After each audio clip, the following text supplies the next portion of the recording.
कुछ समझ में आवे या ना आवे, इतना तो समझ लीजिए, नाम के बिना आपका जीवन मृत जीवन है। नाम के बिना आपकी बड़ी दुर्दशा हो जाएगी। ये बहुत सोच विचार करके ब्रह्म ऋषियों ने जो लिखा है उसे समझिए आप। ये मानव जीवन आपको बार बार नहीं मिलेगा।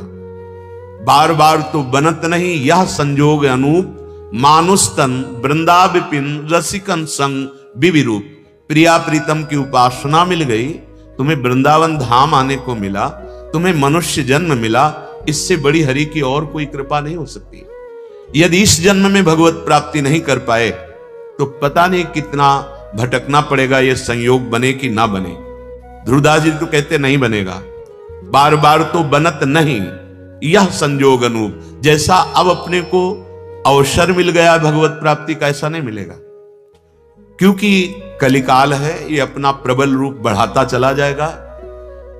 होंगे संत महात्मा, ऐसा नहीं कि नौ सृष्टि खाली नहीं रहेगी, पर उनके वचन ग्रहण करने की योग्यता हमें नहीं रहेगी। जब तक हमारे पवित्र आचरण नहीं होते, अंतःकरण पवित्र नहीं होता, तब तक संतों के वाक्य को हम समझ नहीं सकते। वासनामयी बुद्धि, कामनामयी बुद्धि संत वाक्यों को नहीं समझ सकती। उसके लिए तो निर्वासनिक बुद्धि चाहिए। कलिकाल का ऐसा वासना में प्रभाव बढ़ेगा कि संत वाक्य उसको एक उपहासास्पद वाक्य लगेंगे। ऐसा कैसे हो सकता है, वो ऐसा सोचेगा। अभी बुद्धि कुछ शुद्ध है, अभी सत्संग मिल रहा है, अभी मन में आ गया है कि भजन करना चाहिए, कर लो। ये बार बार ऐसी कृपा नहीं होगी। बंधन कर्म कठिन जे पहले सोऊ काट बहावत। जिसको ये समझ में आ गया कि ये शरीर मैं नहीं हूं, मेरा नहीं है, ये मिला है, जो मिला है वो छूटेगा, तो हम असली कमाई कर लें। ये उपदेश की बात नहीं है, उपदेश तो बहुत हो रहे हैं। अपने जीवन का यदि लक्ष्य दृढ़ नहीं हुआ, भजन नहीं हुआ, परिवर्तन नहीं हुआ उद्देश्य का, तो ये प्रवचन मात्र से माया किसी को नहीं बख्शती। प्रवचन सुन लो और प्रवचन कर लो, पर रहोगे माया में ही। जब तक अव्यावृत भजनात्, निरंतर भजन नहीं, तदर्पिता अखिलाचारिता, समस्त कर्म भगवद अर्पित नहीं, तब तक हृदय का परिवर्तन नहीं होता। वाचिक ज्ञान से माया पर कुछ भी प्रभाव नहीं पड़ता। हृदय का ज्ञान होना चाहिए, अनुभूत ज्ञान होना चाहिए। तो ये मिथ्यावाद शरीर, इसके भोग, ये प्रारब्धानुसार शरीर जीवित रहता है, प्रारब्धानुसार इसको भोग मिलते रहते हैं, सुखी या दुखी करने वाले। आप पुरुषार्थ कर लो भगवत प्राप्ति के लिए।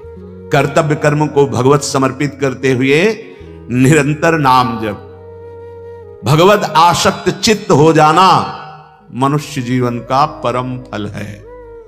अगर संसार के शरीर और भोगों से आसक्ति नष्ट नहीं हुई तो घाटा हो गया, और यह घाटा हजारों जन्मों में पूरा नहीं होगा। जब हम भगवत आसक्त चित्त हो जाते तो हमारे कर्म बंधन कट जाते हैं, समस्त कर्म बंधन छिन्न भिन्न हो जाते हैं।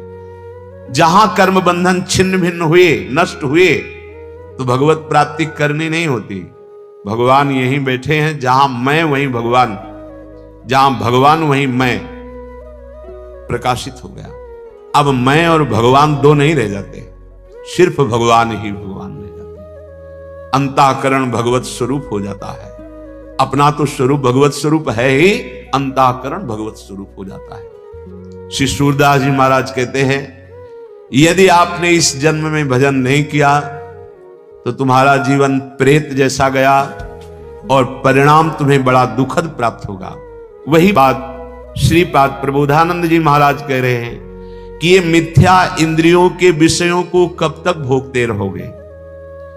कभी थोड़ा बैठकर एकांत में विचार करो कि बहुत बार भोगा, पर मिला क्या हमें? पर विचार है ही नहीं।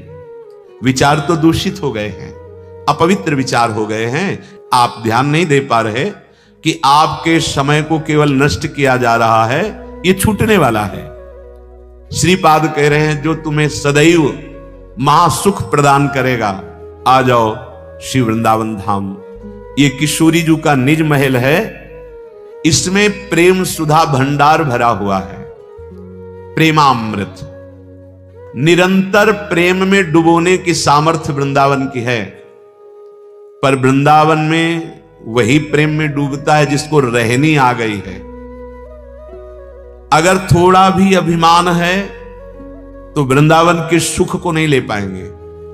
वृंदावन इह विधि बसे तज के सब अभिमान, धन का अभिमान, बुद्धि बल का अभिमान, शरीर बल का अभिमान, साधन बल का अभिमान, ये धाम है।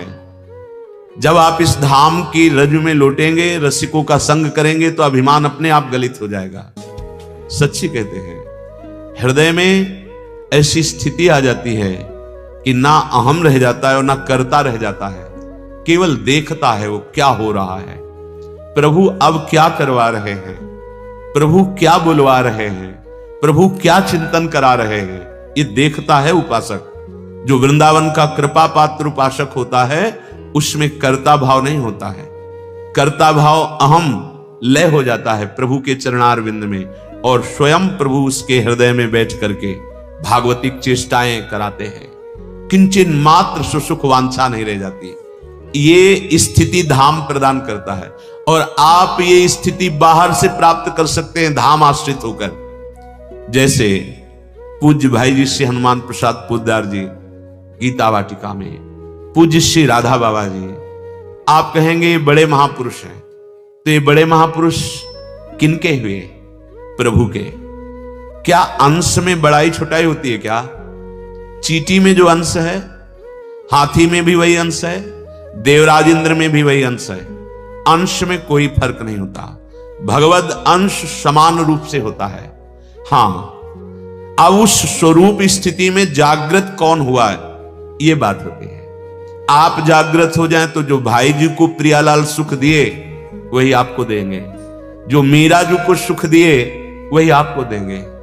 पर आप तो सोए हुए हैं मोह निद्रा में, इंद्रियजन्य भोगों में आप आसक्त हैं। जैसे जैसे आपका नाम जब चलेगा, आपको समझाना नहीं पड़ेगा, इंद्रियजन्य भोगों में अरुचि हो जाएगी। लौकिक जितनी सुख सुविधाएं हैं ये स्वयं आपके चरणों में आ जाएंगी, पर आपके हृदय से महत्व चला जाएगा।